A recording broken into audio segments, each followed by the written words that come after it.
At nandito na naman tayo sa ating no contact update segment ngayong araw, July 25, 2026.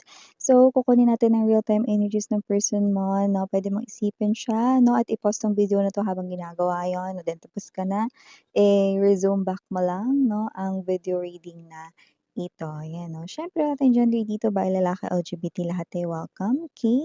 So when we say real-time energies, energy niya po today, no? At hindi po yung energy niya yesterday and not even tomorrow. Ibig sabihin ngayon, right at this very moment. So let us see. Thank you so much, Archangel Michael, guardian angels of collective and even their ancestors. Can we get real-time energies about this person here? Kumokonek kay collective. Is this person here still in love with collective? Is this person here still thinking of collective? Is this person here has any plans sa kanyang mind related po kay collective? Can you please show me? By the way, we do have other channel ha. Click lang link down below sa ating description box para makarating kayo there. No? And open ang ating personal reading sa mga may gusto dyan. Okay, mag-message lang sa The High Priestess KR at gmail.com. Okay, may kita nyo rin yun sa description box ng reading na ito.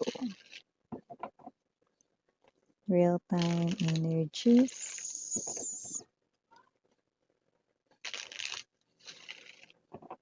Yun. Locked in.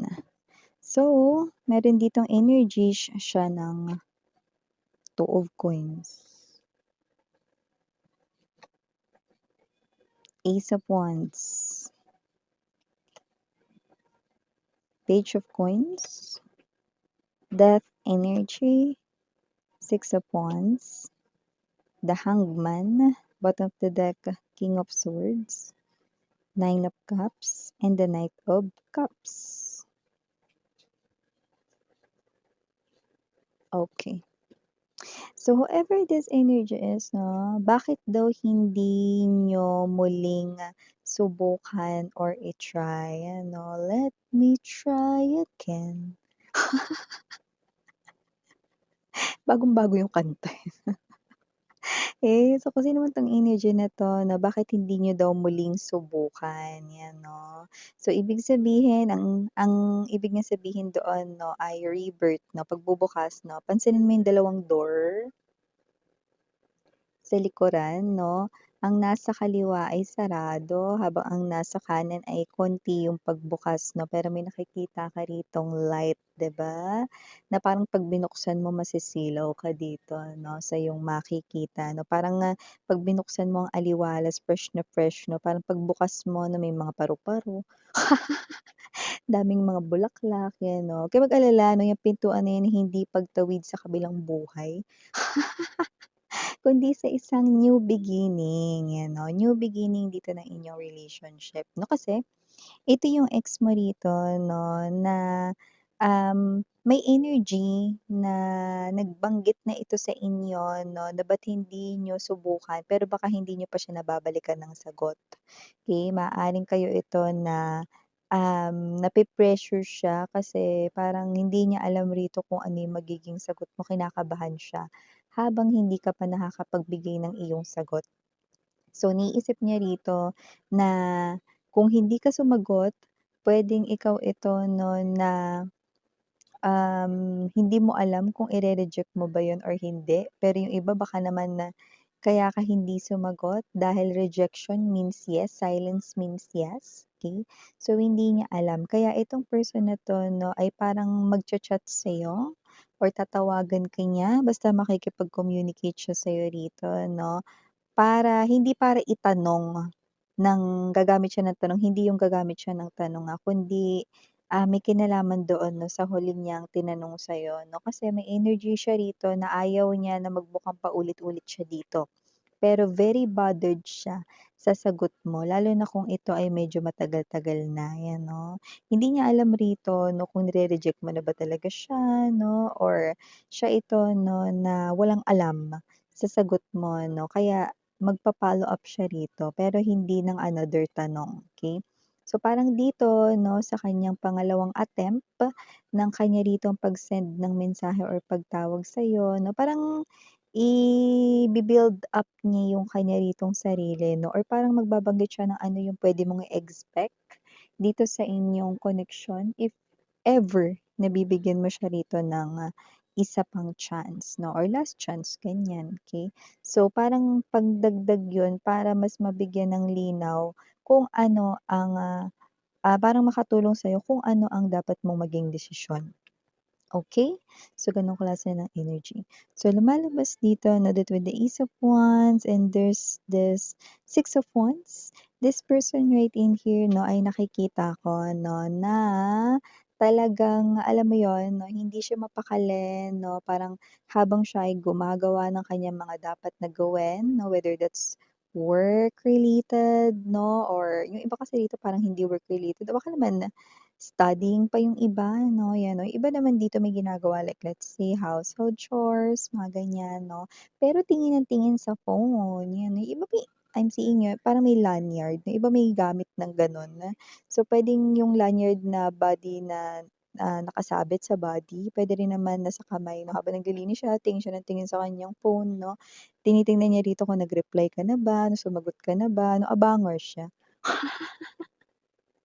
Kaya kahit na parang wala pa siyang parang kahit na ano rito 'no, na natatanggap sa'yo 'no, at parang feeling mo tahimik siya ngayon 'no, akala mo lang 'yun, pero hindi balanse rito ang kanyang energy.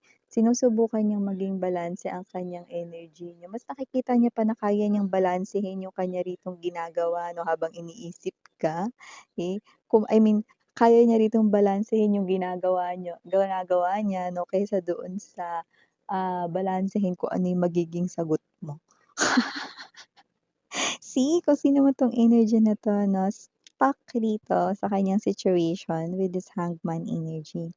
Ito yung klase rito ng energy mga babes 'no, that with the hangman na hindi niya rito mabasa ano iyong next move, 'yan 'no. So, gano'ng klase ng energy, very clueless 'no, very clueless pero very curious dito 'no, ano ba yung magiging sagot 'no. Kaya eto siya 'no, na maaaring masundan pa sa mga darating na araw hangga't sa hindi ka pa nagre-response or nagre-reply, na masusundan pa ito ng parang pagbi-build up niya sa sarili niya, like magbabanggit siya kung ano yung mga nagbago na sa kanya, like eto siya 'no, na parang, magsasabi siya rito 'no, ng mga bagay na gagawin niya 'no, para sa ikabubuti at ikaayos ng inyong relationship, yung mga gano'n na parang kukumbinsihin ka niya 'no or hihikayatin ka niya rito na, "Bigyan mo ako ng chance kasi ganito na yung nangyari sa'kin simula ng nagkawalay tayong dalawa, ito na yung mga pagbabago." 'Yan 'no, parang yung energy ng 'pag nagpunta ka sa mall 'di ba, tapos nasa supermarket ka 'no, may promodizer doon, yung gano'n. Hihikayatin ka rito kahit ayaw mong bumili, mahihikayat ka lalo 'pag ang ganda ng mga sinabi 'di ba? Talagang alam mo yun, hindi mo naman kailangan ng plancha, pero yung plancha na yun 'no, binili mo.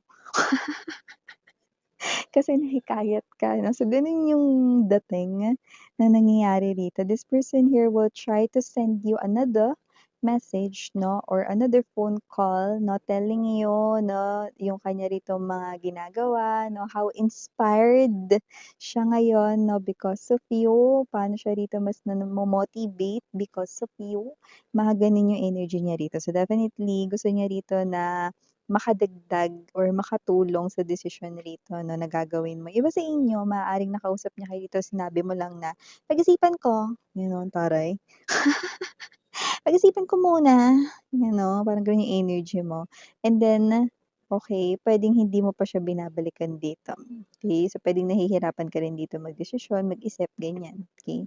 So, nakita ko rito 'no, na ang hangad niya rito 'no, ay ang desisyon mo sana ay maging katuparan ng kanyang kahilingan na bigyan mo siya ng isa pang chance 'no. Kasi dito medyo kabado siya kasi nga hindi maganda yung nagawa niya sa inyo dati 'no, na alam niya na malaki yung, epekto noon or posibilidad na hindi yun makatulong sa desisyon niyo rito 'no, bubulol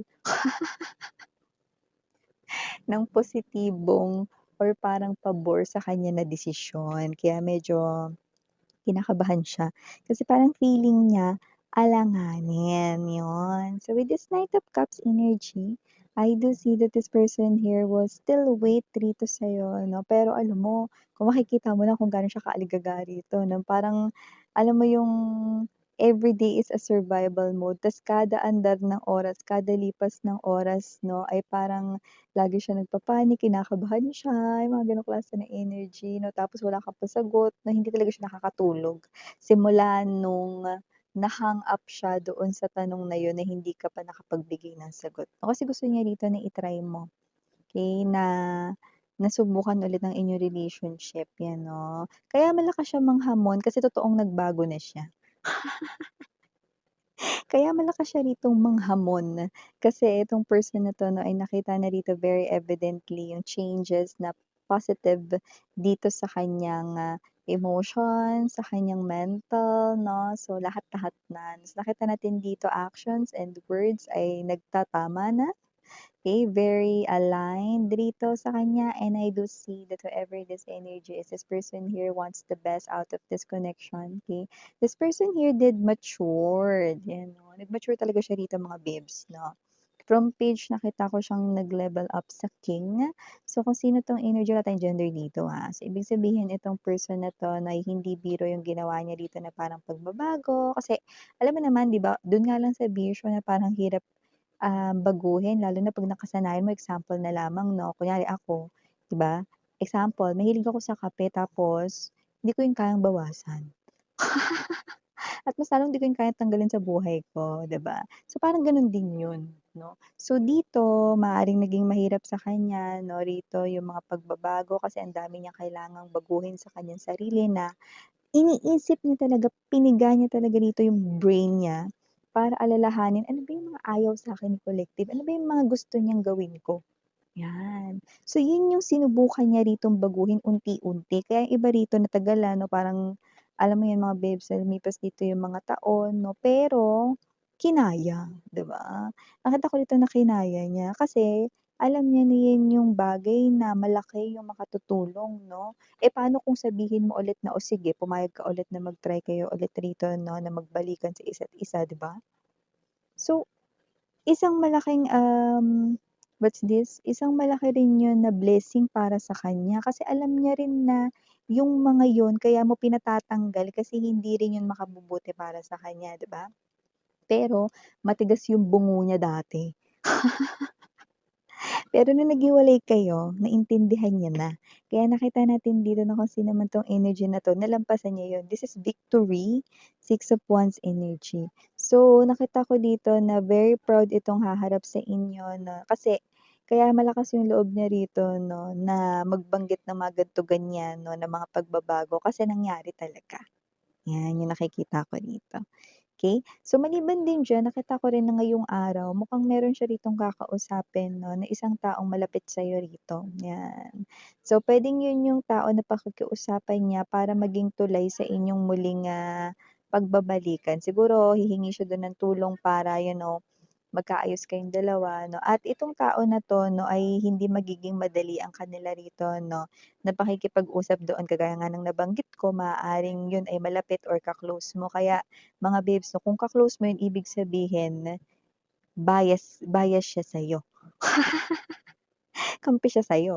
So, ibig sabihin 'no, maaaring susuyuin siya simula ngayong araw na ito nitong ex-lover mo 'no, para pumayag na tulungan siya 'no, pero hindi yun magiging madali.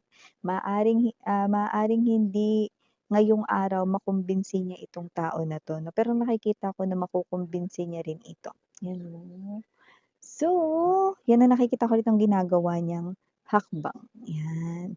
So, initials, we have here capital letter D as in dog, letter T, letter J, someone's name could be TJ or JD, yan, or DJ, yan, no? Baka may literal na ang trabaho ay DJ John, just take only what resonates, or someone here could love yung music, and we also have here capital letter P and capital letter ayan, PM o PM 'no, magme-message yun sa inyo 'no, hindi naman niya kayo ipa-flood.